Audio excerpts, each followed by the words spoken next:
विधि 5 भ्रुकुटियों के बीच अवधान को स्थिर कर विचार को मन के सामने करो। फिर सहस्त्रार्थक रूप को श्वास तत्व से प्राण से भरने दो, वहां वह प्रकाश की तरह बरसेगा। यह विधि पाइथागोरस को दी गई थी। पाइथागोरस से लेकर यूनान वापस गए और वह पश्चिम के समस्त रहस्यवाद के आधार बन गए। पश्चिम में अध्यात्मवाद के वे पिता है। यह विधि बहुत गहरी विधियों में एक है, इसे समझने की कोशिश करो।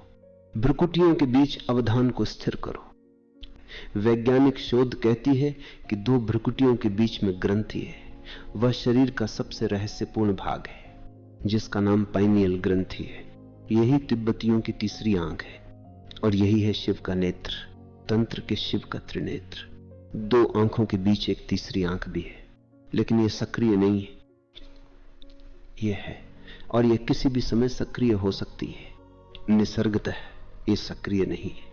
इसको सक्रिय करने के लिए संबंध में तुमको कुछ करना पड़ेगा। यह अंधी नहीं है, सिर्फ बंद है। यह विधि तीसरी आंख को खोलने की विधि है। भ्रुकुटियों के बीच अवधान को स्थिर कर, आंखें बंद कर लो और फिर दोनों आंखों को बंद रखते हुए भौहों के बीच में दृष्टि को स्थिर करो। मानो कि दोनों आंखों से तुम देख रहे हो और समग्र अवधान को वही लगा दो। यह विधि एकाग्र होने की सबसे सरल विधियों में से एक है। शरीर के किसी दूसरे भाग में इतनी आसानी से तुम अवधान को नहीं उपलब्ध हो सकते। यह ग्रंथि अवधान को अपने में समाहित करने में कुशल है। यदि तुम इस पर अवधान दोगे तो तुम्हारी दोनों आंखें तीसरी आंख से सम्मोहित हो जाएंगी। वे स्थिर हो जाएंगी, वे वहां से नहीं हिल सकेंगी। यदि तुम शरीर के किसी दूसरे हिस्से पर अवधान दो तो वहां कठिनाई होगी। तीसरी आंख अवधान को पकड़ लेती है, अवधान को खींच लेती है। अवधान के लिए वह चुंबक का काम करती है। इसलिए दुनिया की सभी विधियों में इसका समावेश किया गया है। अवधान को प्रशिक्षित करने में यह सरलतम है, क्योंकि इसमें तुम ही चेष्टा नहीं करते। यह ग्रंथि भी तुम्हारी मदद करती है। यह चुंबकीय है, तुम्हारे अवधान को यह बलपूर्वक खींच लेती है। तंत्र के पुराने ग्रंथों में कहा गया है कि अवधान तीसरी आंख का भोजन है। यह भूखी है, जन्मों जन्मों से भूखी है। जब तुम इसे अवधान देते हो यह जीवित हो उठती है, इसे भोजन मिल गया है।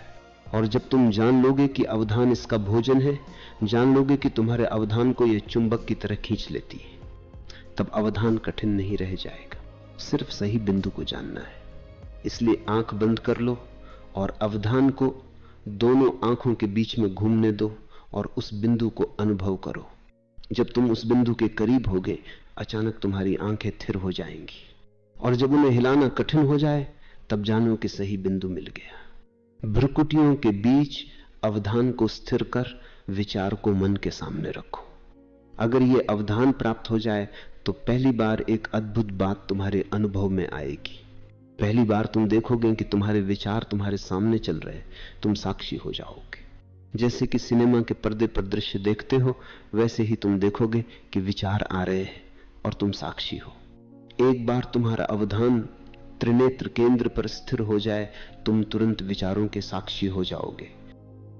आमतौर से तुम साक्षी नहीं होते, तुम विचारों के साथ तादात्म्य कर लेते हो। यदि क्रोध है तो तुम क्रोध हो जाते हो। यदि एक विचार चलता है तो उसके साक्षी होने की बजाय तुम विचार के साथ एक हो जाते हो, उससे तादात्म्य करके साथ साथ चलने लगते हो। तुम विचार ही बन जाते हो, विचार का रूप ले लेते हो। जब क्रोध उठता है तो तुम क्रोध बन जाते हो और जब लोभ उठता है तब लोभ बन जाते हो। कोई भी विचार तुम्हारे साथ एकात्म हो जाता है और उसकी ओर तुम्हारे बीच दूरी नहीं रहती। लेकिन तीसरी आंख पर स्थिर होते ही तुम एकाएक साक्षी हो जाते हो। तीसरी आंख के जरिए तुम साक्षी बनते हो। इस शिवनेत्र के द्वारा तुम विचारों को वैसे ही चलता देख सकते हो जैसे आसमान पर तैरते बादलों को या राह पर चलते लोगों को देखते हो। जब तुम अपनी खिड़की से आकाश को या राह चलते लोगों को देखते हो तब तुम उनसे तादात्म्य नहीं करते, तब तुम अलग होते हो, मात्र दर्शक रहते हो, बिल्कुल अलग। वैसे ही अब जब क्रोध आता है तब तुम उसे एक विषय की तरह देखते हो। अब तुम ये नहीं सोचते कि मुझे क्रोध हुआ, तुम यही अनुभव करते हो कि तुम क्रोध से घिरे हो। क्रोध की एक बदली तुम्हारे चारों ओर घिर गई और जब तुम खुद क्रोध नहीं रहे तब क्रोध नापुंसक हो जाता है। तब वह तुमको नहीं प्रभावित कर सकता, तब तुम अस्पर्शित रह जाते हो, क्रोध आता है और चला जाता है, और तुम अपने में केंद्रित रहते हो। यह पांचवी विधि साक्षित्व को प्राप्त करने की विधि है। भ्रुकुटियों के बीच अवधान को स्थिर कर विचार को मन के सामने करो।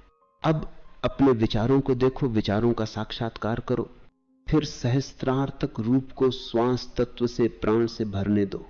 वहां वह प्रकाश की तरह बरसेगा। हमारा सूक्ष्म शरीर स्थूल शरीर से बड़ा है भाई। जब भी आपको अच्छा लगा, खुशी महसूस हुई, उसके साथ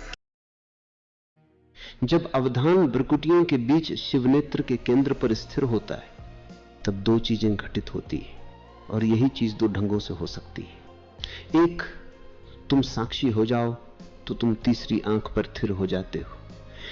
साक्षी हो जाओ, जो भी हो रहा हो उसके साक्षी हो जाओ। तुम बीमार हो, शरीर में पीड़ा है, तुमको दुख और संताप है, जो भी हो तुम उसके साक्षी रहो। जो भी हो उससे तादात्म्य न करो, बस साक्षी रहो दर्शक भर। और यदि साक्षित्व संभव हो जाए तो तुम तीसरे नेत्र पर स्थिर हो जाओगे। इससे उलटा भी हो सकता है। यदि तुम तीसरी आंख पर स्थिर हो जाओ तो साक्षी हो जाओगे। ये दोनों एक ही बात है। इसलिए पहली बात है, तीसरी आंख पर केंद्रित होते ही साक्षी आत्मा का उदय होगा। अब तुम अपने विचारों का सामना कर सकते हो।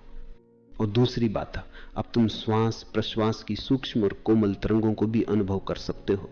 अब तुम श्वसन के रूप को ही नहीं, उसके तत्व को, सार को, प्राण को भी समझ सकते हो। पहले तो यह समझने की कोशिश करें कि रूप और श्वास तत्व का क्या अर्थ है। जब तुम श्वास लेते हो तब सिर्फ वायु की ही श्वास नहीं लेते। वैज्ञानिक तो यही कहते हैं कि तुम वायु की ही श्वास लेते हो, जिसमें ऑक्सीजन, हाइड्रोजन तथा अन्य तत्व रहते हैं। वे कहते हैं कि तुम वायु की श्वास लेते हो। लेकिन तंत्र कहता है कि हवा तो मात्र वाहन है, असली चीज नहीं। असल में तुम प्राण की श्वास लेते हो। हवा तो माध्यम भर है, प्राण उसका सत्व है, सार है। तुम न सिर्फ हवा की बल्कि प्राण की श्वास लेते हो। आधुनिक विज्ञान अभी नहीं जान सका है कि प्राण जैसी कोई वस्तु भी है, लेकिन कुछ शोधकर्ताओं ने कुछ रहस्यमयी चीज का अनुभव किया है। श्वास में सिर्फ हवा हम नहीं लेते, वह बहुत से आधुनिक शोधकर्ताओं ने अनुभव किया है। विशेषकर एक नाम उल्लेखनीय है, वह है जर्मन मनोवैज्ञानिक विल्हेम रेख का, जिसने इसे आर्गन एनर्जी या जैविक ऊर्जा का नाम दिया है। वह प्राण ही है। वह कहता है कि जब आप श्वास लेते हैं तब हवा तो मात्र आधार है, पात्र है, जिसके भीतर एक रहस्यपूर्ण तत्व है, जिसे आर्गन या प्राण या एलन वाइटल कह सकते हैं। लेकिन वह बहुत सूक्ष्म है। वास्तव में वह भौतिक नहीं है, पदार्थगत नहीं है। हवा भौतिक है, पात्र भौतिक है, लेकिन उसके भीतर से कुछ सूक्ष्म अलौकिक तत्व चल रहा है। इसका प्रभाव अनुभव किया जा सकता है। जब तुम किसी प्राणवान व्यक्ति के पास होते हो तो तुम अपने भीतर किसी शक्ति को उगते देखते हो, और जब किसी बीमार के पास होते हो तो तुमको लगता है कि तुम चूसे जा रहे हो, तुम्हारे भीतर से कुछ निकाला जा रहा है।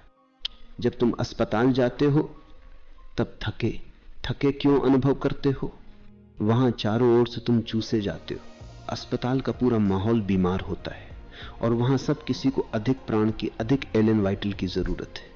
इसलिए वहां जाकर अचानक तुम्हारा प्राण तुमसे बहने लगता है। जब तुम भीड़ में होते हो तो तुम घुटन महसूस क्यों करते हो? इसलिए कि वहां तुम्हारा प्राण चूसा जाने लगता है। और जब तुम प्रातःकाल अकेले आकाश के नीचे या वृक्षों के बीच होते हो तब फिर अचानक तुम अपने में किसी शक्ति का, प्राण का उदय अनुभव करते हो।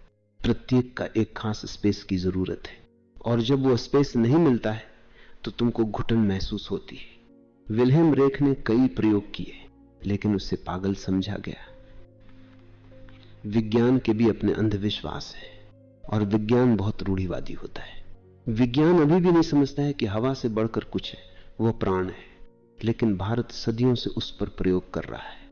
तुमने सुना होगा, शायद देखा भी हो, कि कोई व्यक्ति कई दिनों के लिए भूमिगत समाधि में प्रवेश कर गया, जहां हवा का कोई प्रवेश नहीं था। 1880 में मिस्र में एक आदमी 40 वर्षों के लिए समाधि में चला गया था। जिन्होंने उसे गाड़ा था वे सभी मर गए, क्योंकि वह 1920 में समाधि से बाहर आने वाला था। 1920 में किसी को भरोसा नहीं था कि वह जीवित मिलेगा, लेकिन वह जीवित था, और उसके बाद भी वो 10 वर्षों तक जीवित रहा। वह बिल्कुल पीला पड़ गया था, परंतु जीवित था और उसको हवा मिलने की कोई संभावना नहीं थी। डॉक्टरों ने तथा दूसरों ने उससे पूछा कि इसका रहस्य क्या है। उसने कहा, हम नहीं जानते, हम इतना ही जानते हैं कि प्राण कहीं भी प्रवेश कर सकता है, और वह है। हवा वहां नहीं प्रवेश कर सकती, लेकिन प्राण कर सकता है। एक बार तुम जान जाओ कि श्वास के बिना भी कैसे तुम प्राण को सीधे ग्रहण कर सकते हो, तो तुम सदियों तक के लिए भी समाधि में जा सकते हो। तीसरी आंख पर केंद्रित होकर तुम श्वास के सार तत्व को, श्वास को नहीं, श्वास के सार तत्व प्राण को देख सकते हो। और अगर तुम प्राण को देख सके तो तुम उस बिंदु पर पहुंच गए जहां से छलांग लग सकती है, क्रांति घटित हो सकती है। सूत्र कहता है, सहस्त्रार तक रूप को प्राण से भरने दो। और जब तुमको प्राण का एहसास हो, तब कल्पना करो कि तुम्हारा सिर प्राण से भर गया है। सिर्फ कल्पना करो, किसी प्रयत्न की जरूरत नहीं है। और मैं बताऊंगा कि कल्पना कैसे काम करती है। तब तुम त्रिनेत्र बिंदु पर स्थिर हो जाओ, तब कल्पना करो और चीजें आप ही और तुरंत घटित होने लगती है। अभी तुम्हारी कल्पना भी नपुंसक है, तुम कल्पना किए जाते हो और कुछ भी नहीं होता। आपका स्ट्रेस और ओवर थिंकिंग आपके ब्रेन को डैमेज कर रहा है, और जितना ज्यादा इग्नोर करोगे उतना प्रॉब्लम बढ़ती जाएगी। लेकिन कभी कभी अनजाने साधारण जिंदगी में भी चीजें घटित होती। तुम अपने मित्र की सोच रहे हो और अचानक दरवाजे पर दस्तक होती है। तुम कहते हो कि संयोगिक था कि मित्र आ गया। कभी तुम्हारी कल्पना संयोग की तरह भी काम करती है। लेकिन जब भी ऐसा हो तो याद रखने की चेष्टा करो और पूरी चीज का विश्लेषण करो। जब भी लगे कि तुम्हारी कल्पना सच हुई है, तुम भीतर जाओ और देखो, कहीं ना कहीं तुम्हारा अवधान तीसरे नेत्र के पास रहा होगा। दरअसल ये संयोग नहीं था, ये वैसा दिखता है क्योंकि गुण विज्ञान का तुमको पता नहीं। अनजाने ही तुम्हारा मन त्रिनेत्र केंद्र के पास चला गया होगा। और अवधान यदि तीसरी आंख पर है तो किसी घटना के सृजन के लिए उसकी कल्पना काफी है। ये सूत्र कहता है कि जब तुम भ्रुकुटियों के बीच स्थिर हो और प्राण को अनुभव करते हो, तब रूप को भरने दो। अब कल्पना करो कि प्राण तुम्हारे पूरे मस्तिष्क को भर रहे हैं, विशेषकर सहस्त्रार को जो सर्वोच्च मनस केंद्र है। उस क्षण तुम कल्पना करो और वो भर जाएगा। कल्पना करो कि वह प्राण तुम्हारे सहस्त्रार से प्रकाश की तरह बरसेगा और वह बरसने लगेगा, और उस प्रकाश की वर्षा में तुम ताजा हो जाओगे। तुम्हारा पुनर्जन्म हो जाएगा, तुम बिल्कुल नए हो जाओगे। आंतरिक जन्म का यही अर्थ है। यहां दो बातें हैं। एक, तीसरी आंख पर केंद्रित होकर तुम्हारी कल्पना पुंसत्व को, शुद्धि को उपलब्ध हो जाती है। यही कारण है कि शुद्धता पर, पवित्रता पर इतना बल दिया गया है। इस साधना में उतरने के पहले शुद्ध बने। तंत्र के लिए शुद्धि कोई नैतिक धारणा नहीं। शुद्धि इसलिए अर्थपूर्ण है कि यदि तुम तीसरी आंख पर स्थिर हुए और तुम्हारा मन अशुद्ध रहा तो तुम्हारी कल्पना खतरनाक सिद्ध हो सकती है, तुम्हारे लिए भी और दूसरे के लिए भी। यदि तुम किसी की हत्या करने की सोच रहे हो, उसका महज विचार भी मन में है, तो सिर्फ कल्पना से उस आदमी की मृत्यु घटित हो जाएगी। यही कारण है कि शुद्धता पर इतना जोर दिया जाता है। पाइथागोरस को विशेष उपवास और प्राणायाम से गुजरने को कहा गया, क्योंकि यहां बहुत खतरनाक भूमि से यात्री गुजरता है। जहां भी शक्ति है वहां खतरा है। यदि मन अशुद्ध है तो शक्ति मिलने पर आपके अशुद्ध विचार शक्ति पर हावी हो जाएंगे। कई बार तुमने हत्या करने की सोची है, लेकिन भाग्य से वहां कल्पना ने काम नहीं किया। यदि वह काम करे, यदि वह तुरंत वास्तविक हो जाए, तो वह दूसरों के लिए ही नहीं तुम्हारे लिए भी खतरनाक सिद्ध हो सकती है। क्योंकि कितनी ही बार तुमने आत्महत्या की सोची है। अगर मन तीसरी आंख पर केंद्रित है तो आत्महत्या का विचार भी आत्महत्या बन जाएगा। तुमको विचार बदलने का समय भी नहीं मिलेगा, वह तुरंत घटित हो जाएगी। तुमने किसी को सम्मोहित होते देखा है? जब कोई सम्मोहित किया जाता है तब सम्मोहन विद जो भी कहता है, सम्मोहित व्यक्ति तुरंत उसका पालन करता है। आदेश कितना ही बेहुदा हो, तर्कहीन हो, असंभव ही क्या न हो, सम्मोहित व्यक्ति उसका पालन करता है। क्या होता है? ये पांचवी विधि सब सम्मोहन की जड़ में है। जब कोई सम्मोहित किया जाता है तब उसे एक विशेष बिंदु पर, किसी प्रकाश पर या दीवार पर लगे किसी चिन्ह पर या किसी भी चीज पर या सम्मोहक की आंख पर ही अपनी दृष्टि केंद्रित करने को कहा जाता है। और जब तुम किसी खास बिंदु पर दृष्टि केंद्रित करते हो, उसके 3 मिनट के अंदर तुम्हारा आंतरिक अवधान तीसरी आंख की ओर बहने लगता है।